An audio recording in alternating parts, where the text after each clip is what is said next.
좋은 아침입니다. 하나님의 평화가 여러분과 함께하기를 주의 이름으로 축복합니다. 오늘 우리에게 주시는 하나님의 말씀은 에베소서 6장 14절부터 17절 말씀까지입니다. 바울은 그리스도인이 어둠의 지배자, 하늘의 악한 영과의 영적 싸움을 어떻게 해야 할지 승리를 위한 준비와 전략에 대해 들려줍니다. 구약 성경에서 사탄이라는 단어는 적대자 또는 고발하는 자라는 의미를 가지고 있습니다. 신약 성경에서는 디아블로스, 악마 혹은 마귀로 번역되었는데요. 이것의 원래의 의미는 흐트러뜨리는 자라는 뜻입니다. 사탄은 에덴 동산에서 아담과 하와를 넘어지게 했습니다. 하나님께 만복을 받아 누리는 최초의 인류에게 사탄은 의심하고 허영을 품게 만들고 하나님께 불순종하도록 꼬드겼습니다. 욥기에서는 동방의 의인 욥에 대해 마귀는 참소하고 그의 경건하고 의로운 삶을 깎아내렸습니다. 그리고 하나님께 욥을 시험해달라고 요구하기도 했습니다. 스가랴 3장에서 사탄은 대제사장 여호수아 옆에 서서 그를 대적하기도 했습니다. 그뿐 아닙니다. 다윗이 하나님께 복을 받아 국가가 발전하고 사방이 평안하여 근심이 없을 때 사탄은 다윗을 유혹해 인구조사를 시행하도록 합니다. 하나님의 선하심과 인자하심을 경험하고 사망의 골짜기를 지나면서도 주님을 신뢰했던 다윗도 순식간에 넘어졌습니다. 그리고 그를 따르던 사람들이 큰 고난을 겪게 됩니다. 바울은 수많은 의인들과 신실한 하나님의 종들을 넘어지게 한 마귀와 그를 따르는 악한 영이 아직도 활동하고 있으니 성도들이여 깨어 영적 싸움을 준비하라고 경고합니다. 영적 싸움을 위한 준비가 소홀하거나 무관심한 사람은 예수를 믿는 것 같은데 결정적일 때 십자가를 외면하고 그리스도에게서 등을 돌립니다. 미혹하는 자에게 마음을 빼앗겨 지독히 탐욕적이고 신앙을 자기 욕망을 위한 수단으로 삼습니다. 그러니 신앙의 본질은 잃어버린 채 옛사람의 기질대로 살고 자기를 부인한 흔적이 없으니 거룩한 구별됨이 없습니다. 깨어있지 않으면 덕을 세우지 못합니다. 허탄한 일에 시간과 물질을 사용하고 몸과 영혼을 부도덕한 일에 넣어줄 수도 있습니다. 그래서 바울은 겉으로 보기에는 그리스도인의 싸움이 혈과 육을 가진 사람, 우리를 핍박하는 사람과의 싸움 같지만 실상은 그 이면에 역사하는 마귀의 활동이 있다는 것을 경고합니다. 하나님은 우리를 맨몸으로 영적 전쟁터로 내몰지 않습니다. 창세기에서 아담과 하와가 범죄했을 때 그들은 벌거벗음에 대해 부끄러움을 느꼈습니다. 인간의 선택은 무화과 나무 잎으로 자기의 몸을 가리는 정도였습니다. 그러나 하나님은 짐승의 가죽으로 그들의 부끄러움을 가려주었습니다. 최초의 의복을 지으신 분은 하나님이십니다. 최초의 인간 의복은 패션이 아니라 하나님의 은혜와 자비의 표현이었고 죄인들을 향한 불쌍히 여기는 마음이었습니다. 인간을 추위, 바람, 외부의 노출에서 보호하도록 옷을 지어 입히는 마음이 하나님 아버지의 마음입니다. 범죄한 인간에게 가죽옷을 지어 입히는 하나님은 그리스도인이 세상에서 살아갈 때 영적 싸움을 해야 할 때 맨몸으로 서지 않도록 준비시키고 또 무장시킵니다. 바울은 그리스도인들에게 영적인 전신갑주를 입으라고 합니다. 전쟁에 나가는 로마 군인이 완전 무장한 것을 이미지화시켜 그리스도인의 영적 무장에 대해 소개했습니다.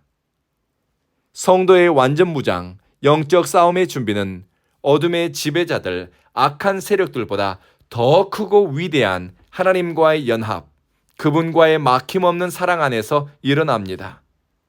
여러분의 허리를 진리로 동여매십시오. 정의를 가슴 갑옷으로 덧입으세요. 발에는 평화의 복음을 전할 준비로 신을 신으세요. 어떤 상황에서도 믿음의 방패를 꼭 챙기세요. 여러분이 믿음의 방패를 사용한다면 악한 자의 모든 불화살을 막을 수 있습니다. 구원의 투구를 받아 쓰세요. 그리고 성령님의 칼, 하나님의 말씀을 받아 무장하십시오. 영적 싸움을 잘 싸우고자 하는 사람에게 필요한 준비는 이것입니다. 복음의 진리로 허리를 동인다는 것은 복음에 걸맞는 생각, 말과 행동, 삶의 내용이 복음에 합당하도록 하라는 것입니다. 진리가 삶의 중심이 되니 좌로나 우로나 치우침이 없이 균형이 잡혀 있습니다. 그리고 인간이 쌓은 의로움은 금방 낡아 없어지지만 예수님을 구주로 믿는 믿음을 통해 주어진 의로움은 우리 내면과 행동을 거룩하게 빛나게 합니다. 바울은 디모데에게 너의 진보를 사람들에게 나타내라고 당부했습니다. 믿음의 진보는 거룩한 변화를 의미합니다. 믿음 안에서 일어난 거룩한 변화, 주님을 향한 거룩한 헌신과 사랑을 감추고 숨기는 것이 겸손이 아닙니다. 거룩한 변화와 성화의 흔적이 성숙함으로 드러나는 것이 하나님께 영광입니다. 그런데 어리석고 마음이 비뚤어진 사람은 누군가에게 이런 거룩한 변화와 진실한 헌신이 나타날 때 감추라고, 드러내지 말라고, 겸손하라고 핀잔을 줍니다. 그런 사람은 악한 사람입니다.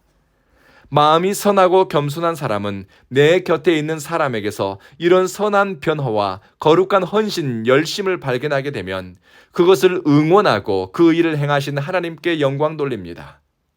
그리고 나도 저 사람처럼 되기를 바라고 소망합니다. 배우기 위해 귀를 기울일 것입니다. 평안의 복음을 증언하기 위한 준비는 하나님의 군사의 사명입니다. 사명이 무엇인지 깨닫지 못한 사람은 사명을 이룰 수 없습니다. 복음을 증거하는 일에 헌신되고 이 일에 동참하기 위해 뜻을 모으는 관심과 열심은 평안의 복음을 전하기 위해 신발끈을 조이는 것과 같습니다. 그리고 구원의 확신은 우리를 각종 위협으로부터 보호하는 강력한 안전장비입니다. 마지막으로 하나님의 말씀을 바울은 성령의 검이라고 표현했는데 이것은 대적을 물리치는 가장 강력한 수단입니다. 예수님은 하나님의 말씀으로 유대 광야에서 사단을 물리쳤습니다. 하나님의 말씀 붙잡고 유혹에 흔들리지 않았습니다. 오늘날에도 타락한 문화 속에서도 경건을 유지하고 거룩한 삶을 살아내기 위해서 청년이 무엇으로 그 행실을 깨끗게 하리까? 오직 주의 말씀을 따라 삼갈 것이니이다. 이 하나님의 말씀을 붙잡고 선택하는 이들이 있습니다.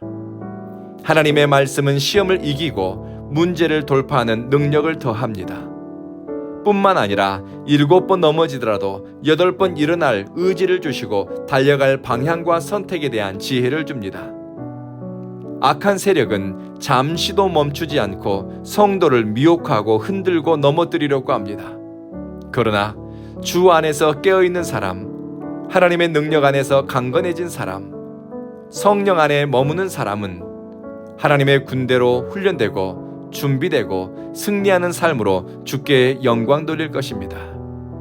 사랑하는 성도 여러분, 영적인 전신갑주는 구원의 경험이 의롭고 경건한 삶으로 이어지는 것이며 하나님의 말씀에 대한 깨달음은 사명에 대한 헌신으로 이어집니다.